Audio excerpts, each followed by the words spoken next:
It looks sexy from the outside. Was sentenced to death for the possession of 3.1 litres of cannabis oil. Murder, drug trafficking, terrorism, and treason. Death sentence to, maybe an extended jail term.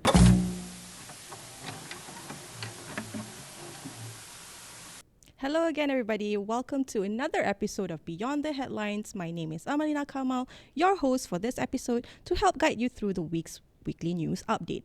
Now, the death penalty has gone through a lot of debates over the decades, with the first idea of its concept made mandatory in 1983, specifically for drug-related crimes. Under former Prime Minister Tun Dr. Mahathir Mohamed's tenure, the use of this death penalty, both in sentencing as well as execution, was expanded, creating what some has attributed to be the harshest drug laws in the world. Now, to give a little bit of context, at least between the period of 1980s to mid-90s, an average of 15 to 16 executions per year was recorded. Amnesty International reported that there were at least 39 executions in 1992 alone, representing the highest minimum total that has ever been recorded in the country. Fast forward today, on July 4th, 2023, the abolition of the Mandatory Death Penalty Act 2023, which is Act 846, came into force, formally abolishing the use of the death penalty in Malaysia, more or less. Now, we're going to talk more on this and how it relates to what transpired over the week. But I just want to introduce our guests first. To my right, I have Hazwin Hassan, our news editor. Hello, Hazwin. Hello, thank you for having me. How are you? Back. Fine, thank you. Thanks for thanks for joining us back on this particular episode. We have a lot to discuss on. We do, definitely. Yeah. Always great to be back. Yeah. Thank you. Also, we have Mujahid Mansoor, our sub-editor. Mujahid, Hi. first time on the set. How do you feel? Nervous? Nervous? Yeah. Don't be. We don't bite. Yeah. Don't worry. It's okay. You will ease into it. Okay. Also, together we have Bilkis Bahari, our Business Times representative, because Bilkis is here to talk more on what transpired in aviation for the past few weeks. We want to know more on my airline as well as MAG's push towards the future. How are you, Bilkis? I'm good, thank you. Did you rush from anywhere, an assignment? Yeah, actually, I was just meeting one of my aviation contacts. Okay. And rushed here from the city center. Well, I mean, great to have you still here. Yeah, thanks for having me. Okay. So, Hazwin, the abolition of the mandatory death penalty bill, but before that, what we want to know is that the recent Apex court decision to commute 11 individuals from the death penalty as well as life imprisonment under the revision of Sentence of Death and Imprisonment for Natural Life, Temporary Jurisdiction of the Federal Court Act 2003. Can you share with us a little more on that? That's a little mouthful. It was. Anyway, yes. So to go back to a couple of days ago when the NST reported that the federal court is expected to hear the first batch of review applications today, on the day of recording today, which is the 16th of November, brought by death row prisoners under the revision of Sentence of Death and Imprisonment for Natural Life, or in parentheses, Temporary Jurisdiction of the Federal Court, Act 2023, as you mentioned earlier. So again, this falls under Act 847. So in what's considered a milestone event for both our judiciary and legislation, is that the Federal Court today will be hearing, or I think it's probably in the process of hearing, 11 review applications and another 14 to come. I think both these separate sessions will be held today. I think will be completed by today. And one of the lawyers for one of the applicants, a prisoner called Teh Hock Leong, who's been in prison since the late 90s, in 1999, and has been on the death row for the last 20 years, says that his client is first on the list. Teh was convicted and sentenced to death by the Shah Alam High Court back in 2003 for trafficking almost 600 grams of methamphetamine at the Kuala Lumpur International Airport, KLIA, and had exhausted all his appeals. So his first appeal was to the Court of Appeal, and it was dismissed on May 14th, 2008. And his second appeal was to the Federal Court, and that was later on in 2009, October. Of course, this is just one of the review applications that will be heard in the top court today. So we will have obviously 10 more and the 14 other in the separate session. So in light with this review bill having come into effect, and the bill came into effect a couple of months ago, back in September, and what this allows the federal court to do is that they are now granted the discretion to review cases involving death sentences in light of the Act 847. So again, as you rightly mentioned, the abolition of the Mandatory Death Penalty Act 2023 is this is a result of that, rather, sorry. So the review bill is a result of the abolition of the Death Penalty Act, and it came into force on July 4th earlier this year, where mandatory death sentences for offences such as drug trafficking and murder have been removed. Right. Okay. Just to ask our guests here, maybe Mujahid, you can probably define further what mandatory death penalty means, because earlier on we were just talking about how previously judges had no choice but to give, right? Yeah, previously judges have to mete out the death sentence towards offences such as murder, drug trafficking, terrorism, and treason, I think. Yeah, and after the passing of this act earlier this year, yes, back in September. In September, I think judges now have their discretion to mete out sentences. Again, not to mete out the death penalty. And at least, what does it mean to the nation's move at phasing out this whole concept of being on death row?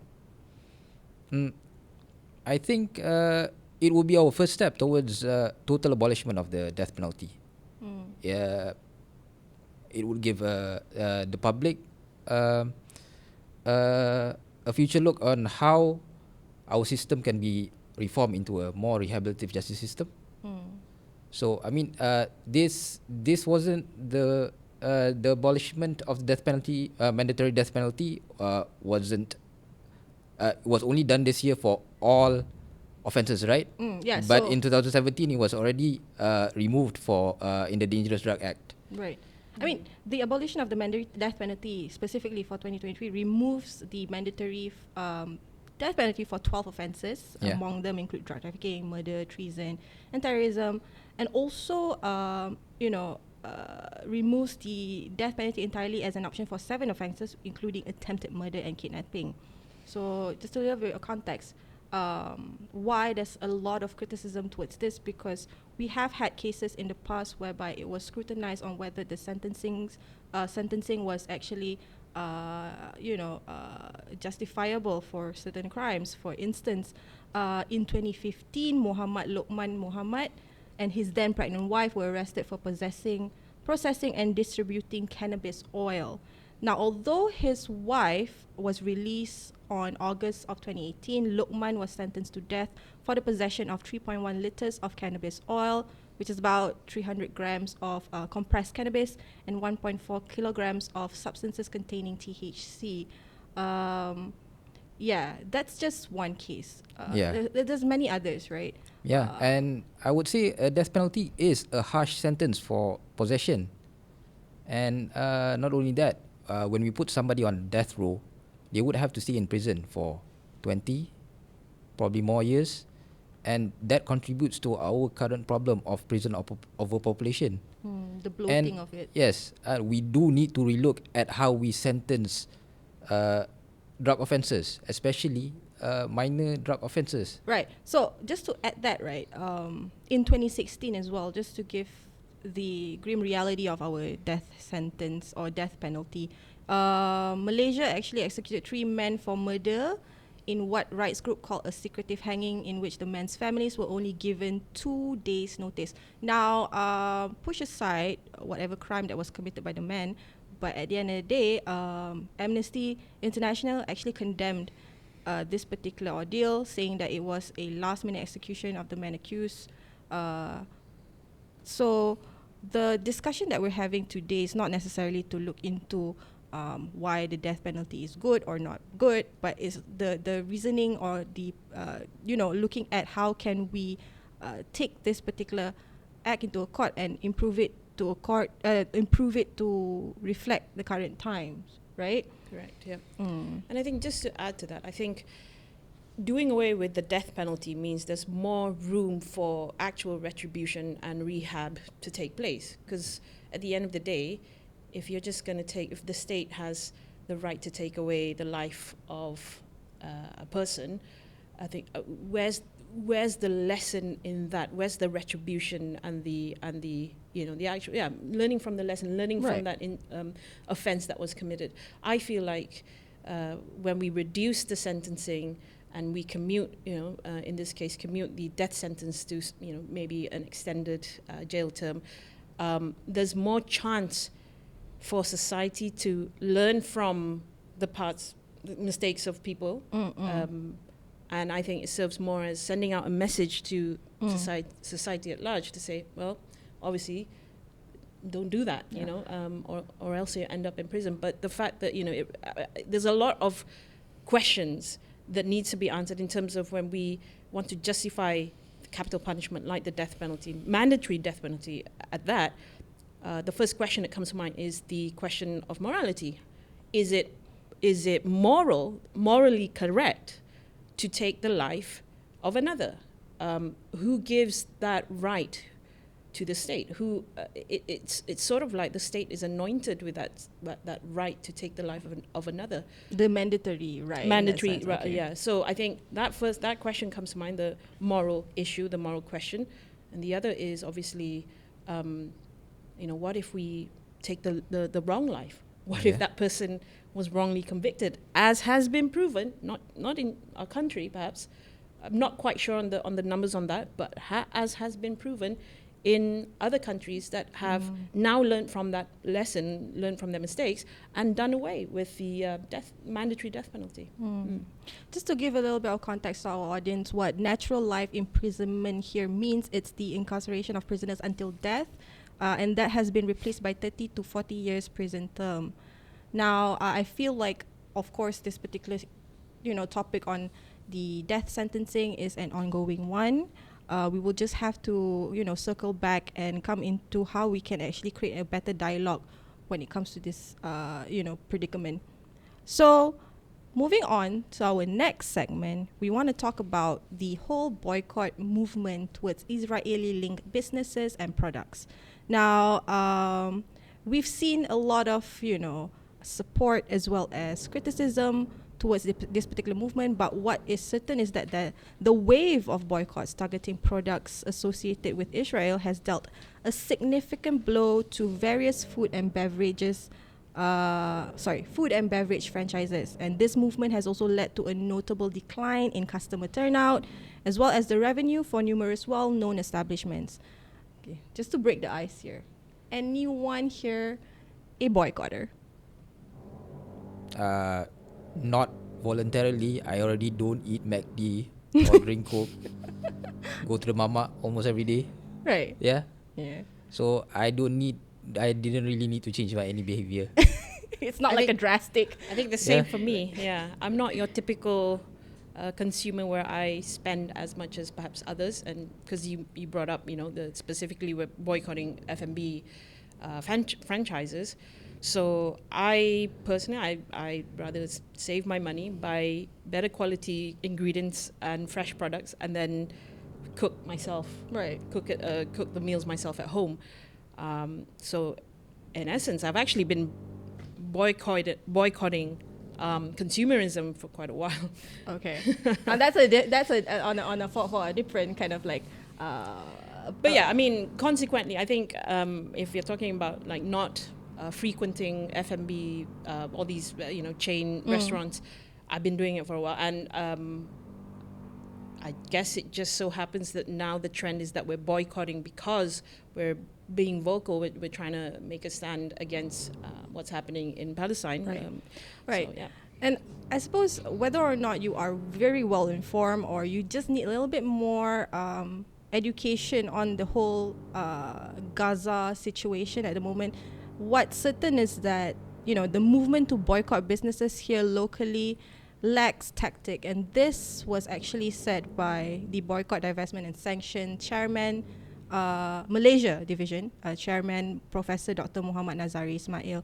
Now, when we interviewed Professor Nazari earlier in the week, he was saying that this is one of the reasons that is why there is such division when it comes to the nature of people's attitude towards this stance. I just want to lay it out there lah. I am a conscious boycotter, but not for the sake of like a blanket, the blanket boycott that, you know, everything Israeli linked must go. It's more of my stance towards the justice for Palestinians. You know, it's more of like putting a pressure for big entities to be accountable for the businesses in which they are operating. For instance, people might say that it's hypocritical of me to do so, but I'm just giving you guys the picture or the rationale that goes behind my mind if I go shopping. Right. If I go to a grocery store and I actually see products that are on the BDS list, I will opt for an alternative. That's that. But if I were to go out, let's say the situation or the circumstance around me are saying that like, okay, I need to find food, and the only option was, like, say McDonald's lah, for instance, right? Then a lot more critical thinking comes into play, whereby, okay, do I buy this or do I just starve until the next day? People might say, you will still survive the next day. Why not, right? But I also see that we have our own local people actually working there, depan-depan, which is like, you know, visible in front of me. So then, I mean, my niyat, or how do you say, my intentions is not necessarily to support the Israel government, but more of like, if I buy this, at least I am helping our local workforce in that sense. So I think what's also affecting this whole boycott movement is the, how do I say this? This ejek mengejek, this attempt Calling to names, yeah. yes, to call out people for not boycotting enough, then they're not like Muslim enough, or for why are you boycotting? Because then you're actually crippling the economy. I think there's more to it. We can't just take the situation on a surface level. Precisely, yeah. And that is just my 2 cents, or what I'm sharing in terms of this whole conscious boycott attitude that I'm trying to portray. Mujahid, I feel like you want to say something to that. I would say that, I mean, consumers shouldn't be concerned about the workers, because the workers are the company's responsibility regardless. The companies have to face market conditions, boycotts sometimes, or they do have to face risk. And the responsibility of their workers' welfare is the company's responsibility, not the consumer's responsibility. And pushing this idea that consumers need to support companies for the workers' welfare, I think it's pushing the burden onto the consumers, which I think is not right. I see. Yeah. Okay, yeah. Can I add? Okay, you finish first. Yeah. I Yeah. finished Okay. already. So when you're saying that the workers is the responsibility of the company, Yeah. but then when consumers don't support the company, so there's no income, so how would the company pay salary to the workers? So it goes back to, let's say, for example, my airline. But we're talking about McDonald's, one of the biggest companies here in Malaysia. Can't they weather a couple of months of low consumer turnout? Yeah, so the bigger question would be like, don't you actually have like emergency funds, Yeah, or so- I mean, Yeah, exactly. risk So right assessment now, of sorts, like we've seen like McDonald's put out statement that their workers are affected and everything, but those are not the consumer's responsibility for me. Those are the company's responsibility. right? You see, so that is where You- I'm saying like, I mean, you're talking about other boycotters shaming other people for not boycotting, whoa. Okay. and I think that would just drive people furthermore away from your company. Right. But the question is, who owns McDonald's in Malaysia? I think it's something that needs to be checked. Because the whole point of boycotting is to center Palestinian voices, and they are asking us to boycott several companies. But I mean, like you said, we do a scattershot approach that we boycott every other company, but that's not what the Palestinians are asking us to do. The BDS, Boycott, Diverse, Sanction movement does They have a list. They have a list. They have a short list of companies that we need to get a focused approach of boycott towards them instead of every other company. Yeah. That's the thing, you know. Yeah, 'cause, to be more tactical, to be more effective. Yes. Yes, and It's all about it's a coordination. it's a Palestinian Agree. movement. We should center Palestinian voices here. Correct. Understood. Yeah, instead of just being emotional about this. True. I think everyone's just Boycotting really every Yeah, other thing. I agree. at the Yeah. end of their ropes, because for me, like, I just don't see the logic behind calling people names, shouting and insulting McDonald's employees who's just there to earn a living. They're on minimum wage, and the cashiers fronting the counter there to serve customers. All they think about is just having to come in, clock out, and then go back and feed their families. But yet they're being harassed and being called Jews as insult at where they work. How does this reflect on their help? I mean, on the part of the consumers. How does this reflect on their cause and helping Palestinians in Palestine? Yeah.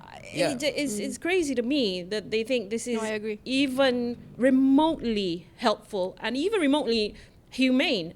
You are trying to fight for, and you're standing up to oppression and people being targeted and subject to attacks every day, losing their homes, being displaced by war and such, and you're out there insulting people.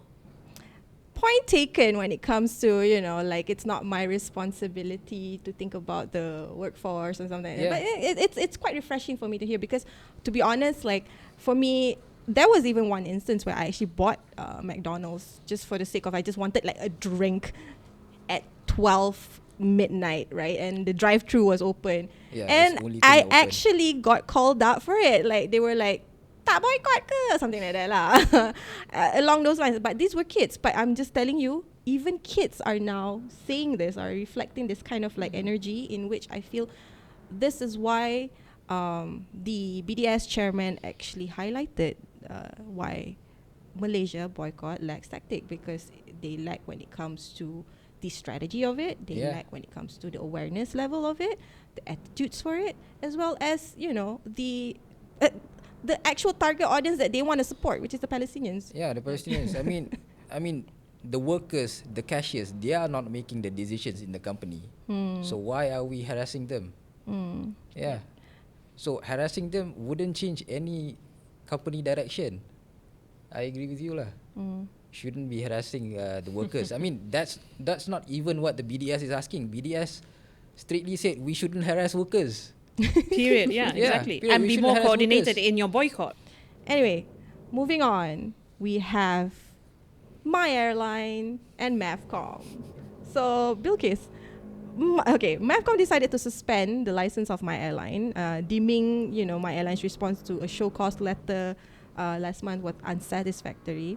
Like, what is the update to the My Airline staff here? Like, the workforce mitigation. We just want to know that. So based on their statement recently, I think 2 weeks ago, they said that all the staff are still hired. They didn't put anybody on unpaid leave. But interestingly, on November 14th, 24 of My Airline staff went to the Labour Department to make to file a claim over their unpaid wages amounting to 200,000 ringgit. So we've yet to see the development of My Airline, because in the same statement also they said that they have received 15 potential interests, and they're talking to 2 serious investors. So we don't know until today whether these investors are still serious or not, and who are these people. And I'll give you an update on their fleet. On November 6th, Business Times published a story on, 10 of their Airbus A320s were in the process to be returned to all the 8 international aircraft lessors. And the Civil Aviation Authority of Malaysia has confirmed that it had received deregistration requests for 5 of the A320s. Another 5 would remain in Malaysia. Recently, also Air Asia Aviation Group CEO Bolingam told me that Air Asia is interested to, take up these aircraft. And interestingly, last week when I flew out of KLIA, I saw 4 My Airlines A320s parked near the hangar. I don't know whether these aircraft would be, given to Air Asia. Would they change the livery or not? Okay. So we're just waiting for more updates on My Airline. Okay. Well, any possibilities of my airline actually reinstating its license? That's interesting because, okay, CAM, the Civil Aviation Authority of Malaysia, has suspended their air operator license for 90 days since October 16. And MAVCOM on November 1st suspended their air service license, ASL, but there was no time frame given. And in a statement by MAVCOM, interestingly, MAVCOM said that their ASL that was given in 2022, My Airline fulfill all the requirements for them to operate a scheduled commercial airline. And another thing I found very interesting is that they've set up MAVCOM, they've set up a task force to look into, to look at the licensing approval framework to, they use the word enhance, but it could also mean to improve, to make it better, to make it stricter, if I could use that word, because at the end of the day, it's the consumers who will get affected. Most affected in that sense. Yeah, I do This agree. is a bit out of the topic, but I think all journalists would understand this. We have certain words that we cannot accept.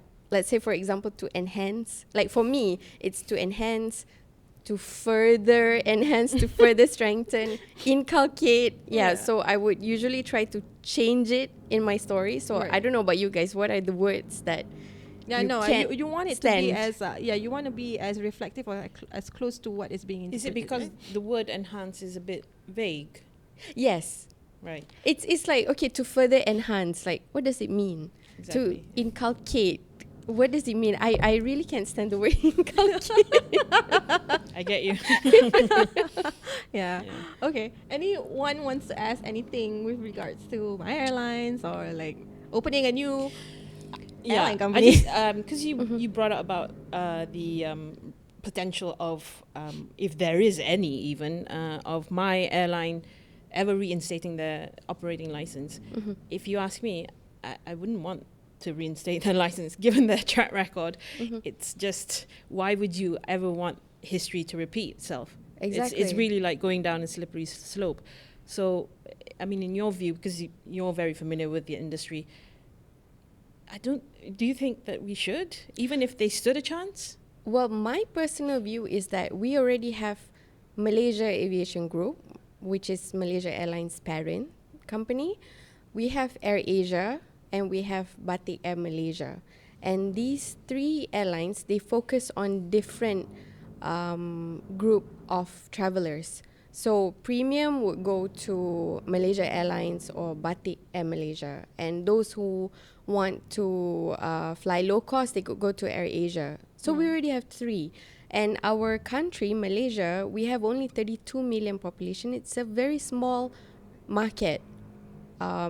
So why not we, I think I've mentioned this before, why not we support the 3 airlines that we have, so that they could expand to more destinations, they could have more airplanes, instead of having new players in the market and compete with each other. So when one dies, so to speak, or suspend their operations, then this happened. What's interesting is that 2 weeks ago at the Center of Aviation Summit, CAPA, in Kuala Lumpur, Malaysia Aviation Group's Group Managing Director, Dato' Captain Izam Ismail, was interviewed, and he was asked the question whether should Malaysia have more airlines. And he, interestingly, he said that, quote, if you are a billionaire and you aspire to be a millionaire, open up an airline. Why he's saying this is because that airline industry is tough. It looks sexy from the outside, but it has a razor thin margin. And he also called for the policymakers in Malaysia to relook at allowing more startup airlines to, to be open because of the small domestic markets. And he also said, quote, if you want airlines to be profitable and reinvest back to generate the economic position of the country, you cannot establish airlines that race to the bottom, as what we've seen in the case of my or rather airline. maybe not so much focus on, when we're talking about investing in the industry and starting up new airlines, do you think the focus should be less on low-cost carrier airlines and more about... But if, let's say, we have another premium airline, right, then they will compete head-on with Malaysia Airlines, for example, and to a certain extent with Batik Air Malaysia. Then it will be the same thing. They will compete. One will, suspend Fall out, operations. yeah. And you have to remember, Malaysia Airlines has been around for decades. AirAsia has been around for more than 2 decades. Batik Air is that they have the support of their parent Lion Group, which is a very big airline group in Indonesia. So you really need deep pockets to venture into this business. Well, I mean, it's interesting because you also did stress this in our last sitting, right? And then just to kind of like spill over on, actually we have to be focusing on our actually existing carriers already. Well, news to that is that Malaysia Airlines parent plans to have 60 narrow body aircraft over the next 7 years. Like, they do have this expansion plan, but how does it align with current market trends and demand for air travel in the region, at least? Do you know? Well, okay, according to the International Air Travel Association, IATA, based on their September passenger demand, they've seen a strong post-pandemic passenger traffic growth. Okay. So globally, traffic is now at nearly 98% of the pre-COVID levels. And we've seen in Malaysia as well, you go to KLIA, Terminal 1 and Terminal 2, you see a lot of people traveling, right? And in terms of getting new aircraft, I think it's not just only Malaysia Airlines interested to getting new aircraft. Airlines all over the world are in need of new airplanes. Okay. We've seen yesterday and the day before yesterday at the Dubai Air Show, right? For example, Emirates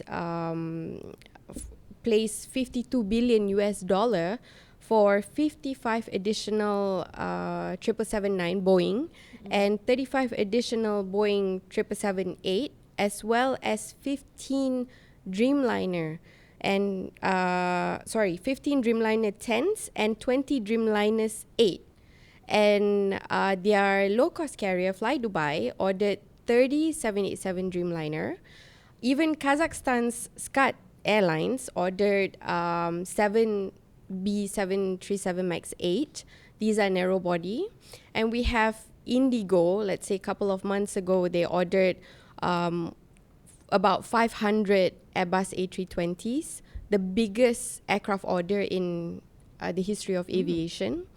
So, let's talk about airlines closer to home, let's say Singapore Airlines, for example, the CEO, Goh Chun Pong, recently said that SIA Group will continue to take delivery of their 787-10 and for Singapore Airlines, and 7878 and 7879 for its budget carrier Scoot. So for Malaysia Airlines, today, as we're speaking, I think a couple of hours ago, their first 737 MAX 8 finally arrived in Malaysia. So they ordered this aircraft. This is part of the 25 MAX 8 aircraft that they ordered back in 2016, which the New Straits Times broke that story actually. Okay. Yeah, and so the first of that 25 aircraft arrived after a series of delays by the manufacturer, and according to Datuk Captain Isham, he said that they're looking for they're expecting another 4 to arrive this year, but because of the supply chain issue that's happening in the global aviation industry, we'll see. I mean, on Monday, they will do an event for the media to see their new aircraft. I see. So we'll ask then. All right. Well, I suppose, will they also talk about, that in terms of route and destination, what regions or market does at least Malaysia Airlines aim to target with this narrow body aircraft that they expanded? Okay, so MAG has always said that their focus is to fly regionally meaning Asia Pacific. So the MD also said that they want to be one of the top 5 in the top 5 list of the best airline in Asia Pacific. And looking, covering Malaysia Airlines for years, you can see that they are on track to doing that. Just a couple of days ago, also, they received their 7th Airbus A350. That's a wide body.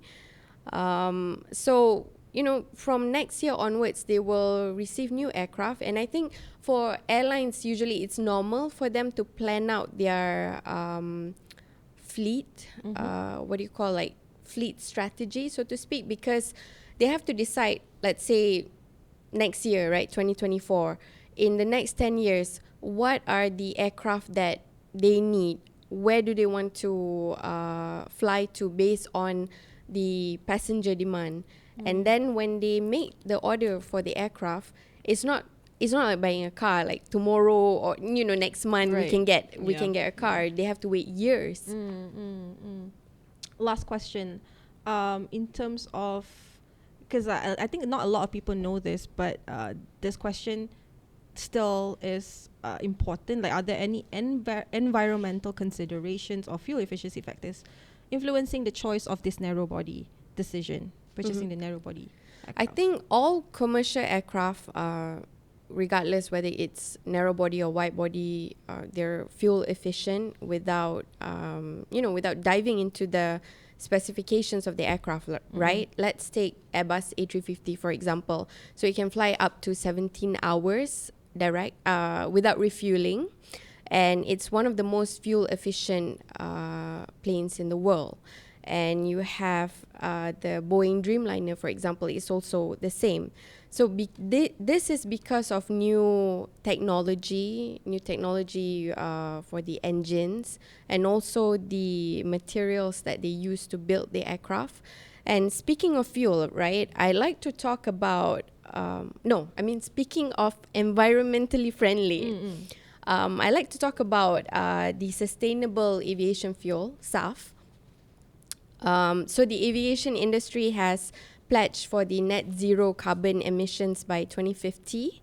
And one of the ways to do that is for airlines to use SAF to, hopefully replace jet fuel in the future. But currently, the supply of SAF is only 1% globally. I see. And, the airlines are pushing the oil producers to produce more SAF. And last week itself, at the Association of Asia Pacific Airlines, AAPA member airlines in Singapore last week, they decided to use a blend of 5% of SAF by 2030. So this is one of the ways that airlines push Towards the future the lah. producers to produce more SAF. Okay. I mean, thank you so much. We actually learned a lot. I didn't even know about that. Oh, You're there's a certain jet fuel type that we are actually aiming towards, but that's great. But SAF is expensive, yeah. Really? Yes. Oh, well, traveling is also expensive nowadays. So Is it more? Does it burn cleaner? Yes. Okay. It's more, More you know, refined. fuel efficient than compared to the jet fuel. Actually, I just That's wanted to ask you about the Malaysia Airlines in-flight meals that now I think it was Dato Izham, right, who said that the national carrier's F&B service will return to normal by November 15. has it not been yesterday. normal? Yeah. I mean, we've No. seen reports and everything, and It's people complaining. It's but always been normal. I mean, okay, let me go back to there was I think last month or some time ago, recently, that there was a report saying that because Malaysia Airlines has ended their partnership with Brahim's Food, BFS, right? Brahim's Food Services Sendirian Berhad. So because of that, they couldn't provide meals on board their flights anymore, which is not true. Malaysia Airlines is a full service carrier, and a full service carrier must provide meals. So what at that particular time they couldn't provide, of course, because of they ended the partnership. They couldn't provide vegetarian meals, and also meals like the special dietary requirement meals. Yeah, Peanuts and stuff only like that. yeah, those kind of stuff. So it's only for a short period of time, but there was a report, not by Straits Times, by other media, saying that Malaysia Airlines has stopped providing meals, which is untrue because, like I said, full service carriers, we pay when we buy the flight ticket, the meals are included. If let's say it's a budget carrier, low cost carrier, then yes, they don't provide meals. You have to buy it, and you cannot bring your own food because they sell the food. But on full service carriers, you can bring your own food actually. I always carry biscuits or something if let's say I get hungry. Yeah. So what sort of new meals are being introduced into the menu? What can we look forward to on MAS? So we can look forward to satay, of course. That's the best. That's the usual, yeah. Yes.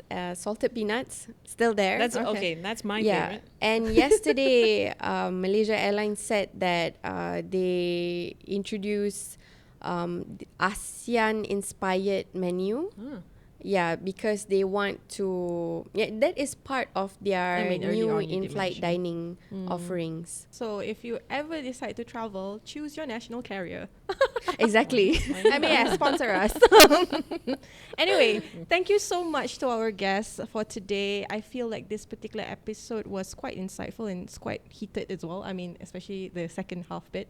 The boycott. The boycott bit. But I hope our audience can get some takeaways from it. And if you have any suggestions for future topics that you want us to talk about, do share with us on YouTube. Follow us on other social media platforms as well, Instagram, Facebook, as well as X. My name is Amalina Kamal. Thank you so much, and I'll see you in the next round.